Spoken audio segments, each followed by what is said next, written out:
गरिमा एक ऐसे परिवेश में पली बढ़ी थी जहां अनुशासित रहना अनिवार्य था। हर काम समय पर होना चाहिए। लड़कियों को किसी तरह की आज़ादी नहीं थी। जब गरिमा कॉलेज जाती तभी थोड़ी खुश रहती। उसके मम्मी पापा के सख्त व्यवहार के कारण उसके दोस्त भी जल्दी नहीं आते थे और गरिमा को तो किसी के घर सिर्फ किसी ख़ास मौके पर जाने की परमिशन थी, वो भी अपने बड़े भाई के साथ। गरिमा के घर पर टीवी तक नहीं था। उसके मम्मी पापा का मानना था कि टीवी देखकर बच्चे बिगड़ जाते हैं। मनोरंजन के नाम पर एक रेडियो था जिस पर भी बुआ जी का कब्ज़ा था। फूफा जी के ना रहने पर बुआ जी अब अपने भाई के साथ ही रहने लगी थी। वक्त गुज़रा। गरिमा की पढ़ाई पूरी होने के बाद अब उसकी शादी मयंक से कर दी गई, जो पेशे से इंजीनियर था। उसका परिवार गरिमा के परिवार से बिल्कुल उलट नए ख्यालों वाला था। ससुराल में पहले दिन गरिमा की नींद 8 बजे खुली, जो कि मायके में वह 5 बजे उठ जाती थी। वह बहुत डर गई, न जाने सास और मयंक क्या सोचेंगे मेरे बारे में।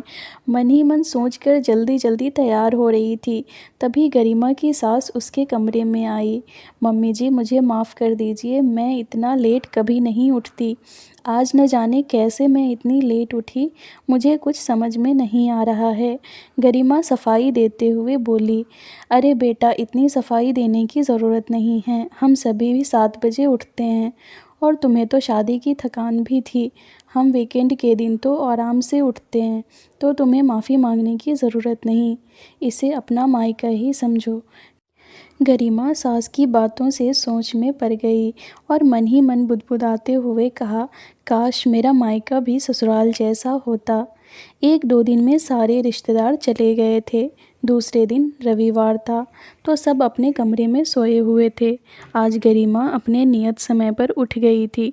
नाश्ते में क्या बनाए कुछ समझ नहीं आ रहा था। सोचा मम्मी जी से एक बार पूछ लें कि नाश्ते में क्या बनाएं, लेकिन सब सोए थे तो उसने पोहा बना लिया और सबके उठने का इंतज़ार करने लगी। 9 बजने वाले थे तभी मम्मी जी बाहर आई। गुड मॉर्निंग गरिमा। गुड मॉर्निंग मम्मी जी। नाश्ते में मैंने पोहा बनाया है, फ्रेश होकर आ जाइए। क्या तुमने नाश्ता बना लिया? आज तो हम बाहर जाकर नाश्ता करते। चलो कोई बात नहीं, आज तुम्हारा बनाया नाश्ता भी कर लेंगे और तुम्हें आज राम जी हलवाई के दुकान का लजीज नाश्ता करवाते हैं। लगता है आज तुम भी जल्दी उठ गई। कितनी बार कहा बेटा, इसे अपना मायका समझो, ससुराल नहीं। गरिमा मम्मी जी की बातों से हैरान हो जाती और सोचने लगती, कैसे बताऊं कि मेरे मायके में इतना लेट कोई नहीं उठता। एक बार तो मैं लेट उठी तो बुआ जी ने कितना डांटा था, पर यहाँ तो कोई बंदिश ही नहीं है। धीरे धीरे गरिमा खुलकर जीना सीख गई। अब उसकी सारी हिचक चली गई। सास के रूप में ही माँ मिल गई थी उसे। मायका तो भूल ही गई थी। एक दिन उसके मायके से बुलावा आया। ना चाहते हुए भी गरिमा को जाना पड़ रहा था। खैर गई। वहाँ जाकर फिर से वही रूटीन फॉलो करना पड़ रहा था। घर में बंद हो गई थी। उसका मन अपने ससुराल में ही लगा रहता था। सब उसे बहुत प्यार जो करते थे। गरिमा की दोस्त रीमा उससे मिलने आई और ससुराल के बारे में पूछा तो रीमा ने कहा, मैं तो कहती हूँ कि भगवान करे हर लड़की को ऐसा ही ससुराल मिले। मेरे ससुराल में कोई बंदिश नहीं है। मम्मी जी बिल्कुल मेरी दोस्त की तरह रहती हैं। ऐसा भी ससुराल होता है क्या? रीमा ने हैरान होते हुए कहा। मेरी दीदी तो अपने ससुराल में इतना करने के बाद भी ताना सुनती है। भगवान तेरे जैसा ससुराल सबको दे, क्योंकि तेरा मायका ससुराल ही था, इसलिए भगवान ने तेरा ससुराल मायका कर दिया।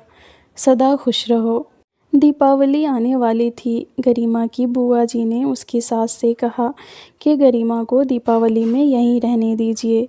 गरिमा यह सुनकर दुखी हो गई और उसने छुपकर अपनी सास को फ़ोन किया और कहा, मैं आप लोगों के साथ दिवाली मनाना चाहती हूँ, मुझे बुला लीजिए मम्मी जी।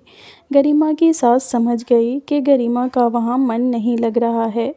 1 सप्ताह बाद गरिमा की सास उसके मायके आई। उनको देखकर सब आश्चर्यचकित हो रह गए। आप अचानक पहले बताया होता तो हम आपको लेने आ जाते, गरिमा के पापा ने कहा। क्या कहें, अब गरिमा के बिना मन ही नहीं लग रहा था, तो मिलने चले आए। गरिमा सबको देखकर खुशी से फूले न समाई, लेकिन अपनी खुशी छुपाए रखा। गरिमा सबके लिए चाय नाश्ता बनाने चली गई। दरअसल बात ये है भाई साहब कि हम गरिमा को लेने आए हैं।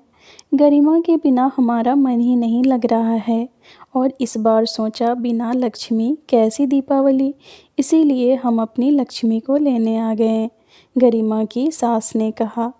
पर बहन जी, अरे पर और लेकिन छोड़िए और विदाई की तैयारी कीजिए, हम कल सुबह ही निकलेंगे।